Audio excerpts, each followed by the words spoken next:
A sleepy stock, Ford Motor Company, has absolutely woken up, and it is now on its 7th straight green day in a row. Its longest winning streak since July of 2024. And look at this. It is absolutely gangbusters over the last week or so. Now, what's going on under the surface here? What's going on under the surface here? We did get that buy signal back on May 14th before it consolidated, and then it's run like absolute gangbusters. But you're not going to believe what Ford is doing. Ford Motor Company has decided, since they can't sell EV cars anymore, like they literally couldn't sell it. They looked at Tesla and they're like, okay, Tesla, you win. We're not going to try anymore. We're going to pivot and we're going to start selling the batteries out of that plant to AI data centers. That's right. We're back. It's always about AI. Ford, your latest AI pick. Do you guys remember a couple years ago when it was all about blockchain, right? You put blockchain, Long Island T blockchain, and your stock rockets up higher. Well, now it's all about AI. Ford Motor Company, soon to be the Ford Battery Company for AI data centers, is a bit apparently where we're going next, right? That's the mania that we're living with today. Now, again, it's okay if there's a mania if you got that buy signal and you're pushing up higher and higher and higher, right? Just understand that Ford, as great as this feels right now, does have a ton of overhead resistance. But sometimes buyers can absolutely destroy those overhead resistance. And you got power bar after power bar after power bar after power bar. So it's now a great time to enter Ford Motor Company. That's totally up to you and your plan. Personally, for me, it's definitely feeling a bit extended. But here's a little pro tip, right? If it does run like this and it smashes right into this order block up here, which absolutely could happen, and then gets rejected. Now that's a big if, right? If it runs up into here and gets rejected, that would be a sell signal for me. Now, again, you've seen it blow through it, blow through it, blow through it, blow potentially through it. I don't know. So keep that in mind. Keep the Ford Motor Company on your radar. And welcome to the Outlier After Hours. We're going to go through what happened today in the market.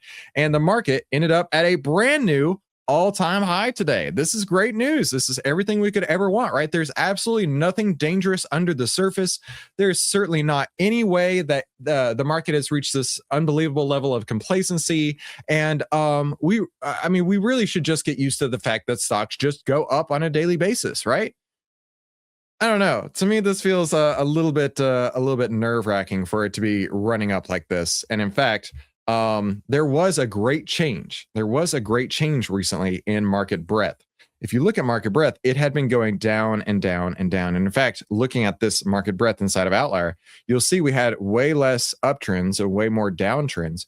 We've hit a bottom on market breadth. We've had a crossover here. Now, there's still only 28% of the market. Of the 9,000 stocks and ETFs we cover, only 28% of them have buy signals.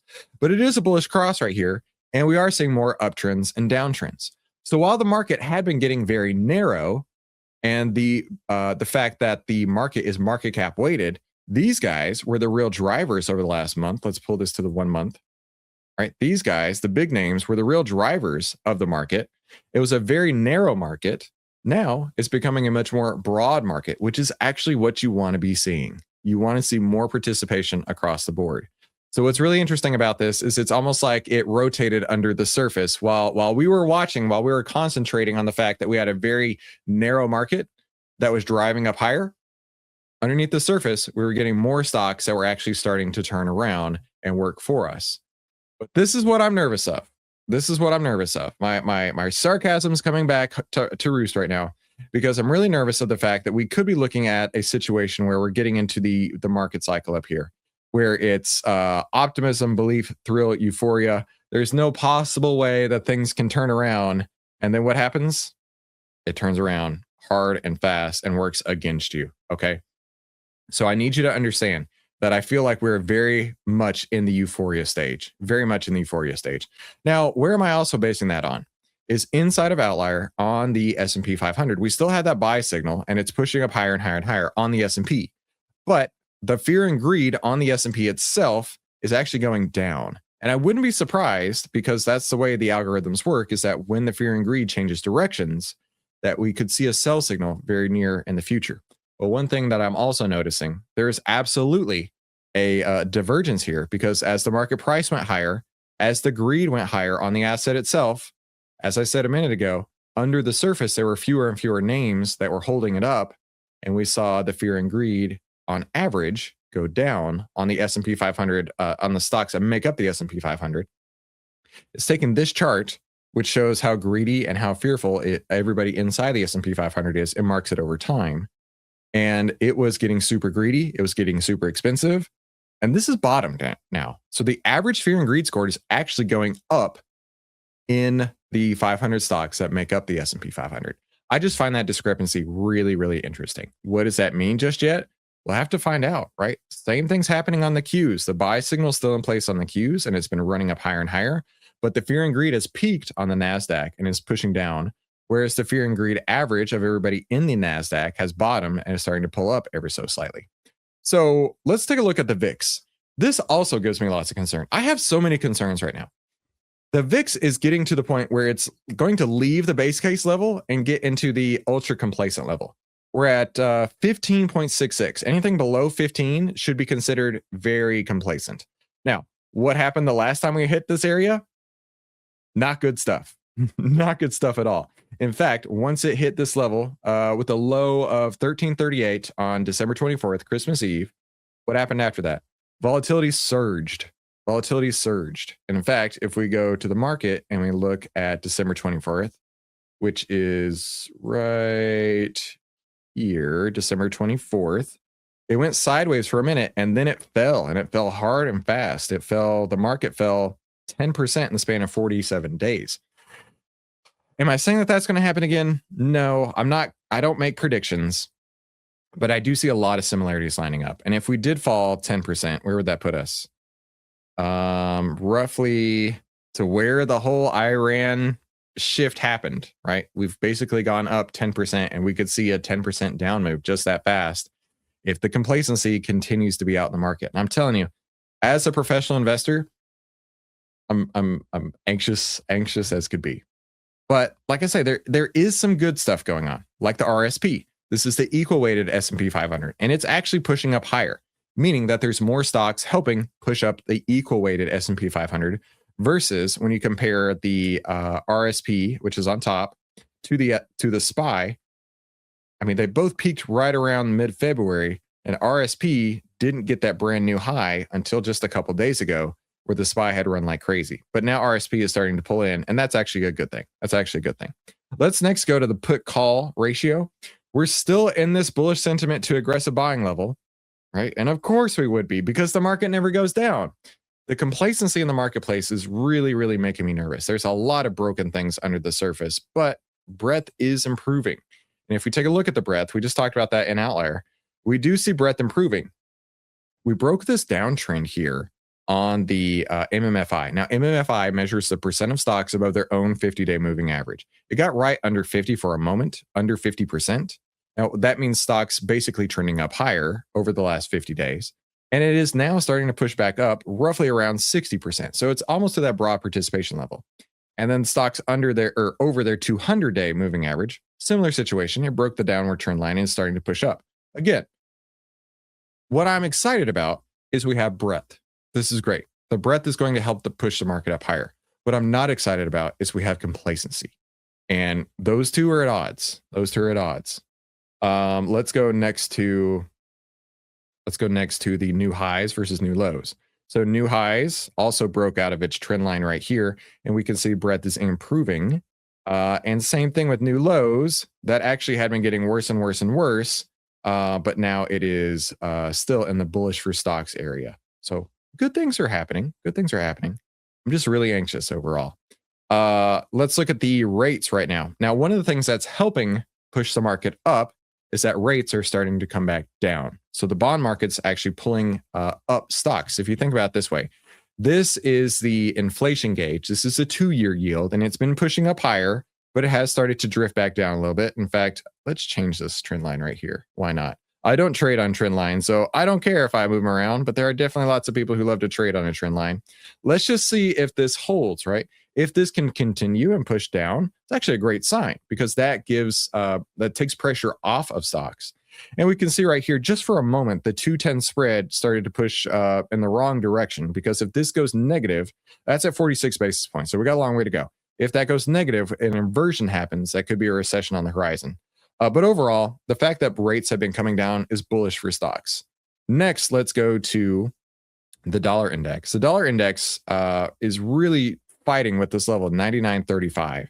If this continues to push down, that's actually going to help commodities like gold, silver, and oil. Gold is up almost 2% today, silver up over 1% today, and oil is up about 80 basis points today. Now, they're all three trending down. They're all three trending down. Don't be confused here. That doesn't mean that they have bottom and they're going back up. All of them have a huge amount of support underneath this area right here with these order blocks. And they both have all three literally have order blocks on both sides.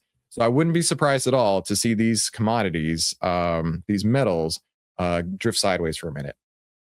So let's take a look at our risk on sectors. Risk on sectors, the tech sector, it's just going to the moon. Again, the complacency trade really makes me anxious. The consumer discretionary like Tesla, Amazon, McDonald's also pushing up higher to the moon, actually broke through this order block today. It might have some overhead resistance just a little bit higher. Then you've got the communications sector. It's been drifting sideways for a while now. In fact, it's been going sideways since April, mid-April, and now we're pushing into June here in a couple days. Trending up ever so slightly higher. Financials also been trending sideways for a while. So the risk on sectors are still moving. Let's go to the risk off sectors. These guys are starting to take it on the chin. You got your energy sector that's fallen off hard. You've got the utility sector that's fallen off hard. You've got the staples, which is growing, but it's not got the same movement that it was. And this would be the risk off places where people would be taking their money out of SPY and putting them into utilities and staples. So what's my overall verdict for the day? Before we look at a handful of stocks, let's go look at it real quick. Cautiously bullish, cautiously bullish. What's the best thing going on right now? The SPY being bullish. And what's helping us right now is that rates are coming down. The rates are still decently high. What would it take to get an upgrade? The 2-year and 10-year rates continuing to push down. And what would happen to get a downgrade if the market loses this uptrend? Is the market going to lose this uptrend? I have no idea. Now, I've heard a conspiracy that they're keeping the market elevated until the SpaceX IPO because nobody wants to IPO into a bear market because then the banks don't get paid. So I don't know. I don't know if that's true or not. You tell me in the comments down below if you think that's true. Let's go next and look around the board, right? We saw lots of movement. Actually, that's on. That's not today. Where do we really see the movement in? Microsoft, Oracle, Palantir, and Palo Alto Networks. This corner over here, the beat up software stocks, were really catching a bid today. We already talked about market breadth, but a couple sector areas that I wanted to look at today. The tech sector was really the best. The big winner of the day was the tech sector. And then zooming into the tech sector, what was the big winner of the day? The solar stocks were the big winner of the day in the tech sector.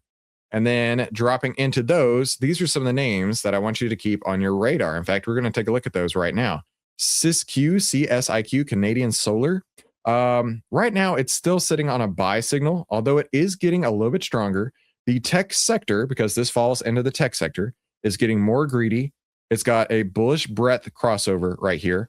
But this stock in particular, that was the best performer of the day, still hasn't quite got that buy signal yet. So put it on your radar, but keep in mind, it does have a lot of overhead resistance on top of it. Now, the next two, now we're talking here, E and PH. Goodness gravy. Buy signal came on May 11th and has been out of absolute control. The fear and greed on this one is almost pegged at 100. It's at 97.5. This right here is an absolute monster move. In fact, from May 11th on ENPH, let's go take a look at that ENPH. From May 11th, right here, right there, you had the 10 over 20, price over 50. That's when the bullish trend started. That was also the day of the buy signal. And then it very quickly blew through one order block, blew through another order block, had a small pullback, and has rocketed ever so higher.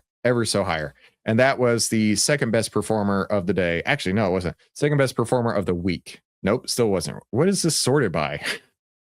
What is this sorted by? I thought it was best performer of the week. Either way, second on the list right here. So that's E and PH. So take a look at that one. Put that on your radar. And First Solar, FSLR. Taking a look at this guy here, had a buy signal on May 4th. And let's go back to May 4th on First Solar, FSLR. Oh my gosh, this guy has been running like crazy. So May 4th, may the 4th be with you, my friends, because the 4th was with First Solar to the moon. Now that's up 43% since that buy signal came through, and it's running into this order block. And this is what I was mentioning earlier on Ford. If you see a rejection at an order block, keep that in mind. In fact, this would be a point where I'd be taking profits on this trade. I wouldn't be holding it at this point. In fact, I can tell you for sure, without a doubt, this is exactly an exit signal for me on First Solar, but a huge move up on this. And you could get access to OVTLYR for just 82 cents a day. So you can see these type of moves. What's going on over on Wall Street Bets? Well, Corsair Gaming is what's going on. Buy signal just came today on Corsair Gaming. So the Ape Wisdom, they know what's going on. Let's go to CRSR, Corsair Gaming.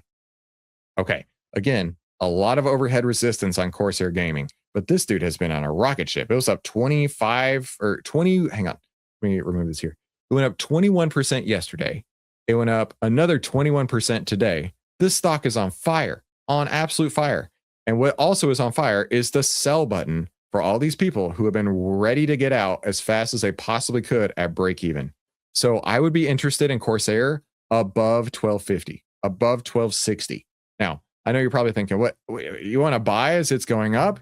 Yes. Remember, you always want to buy the rip, not the dip. Because with the dip, you don't know how low it can go. You know that. You know you don't know how low the dip can go. And for the same reasoning, you don't know how high the rip can go.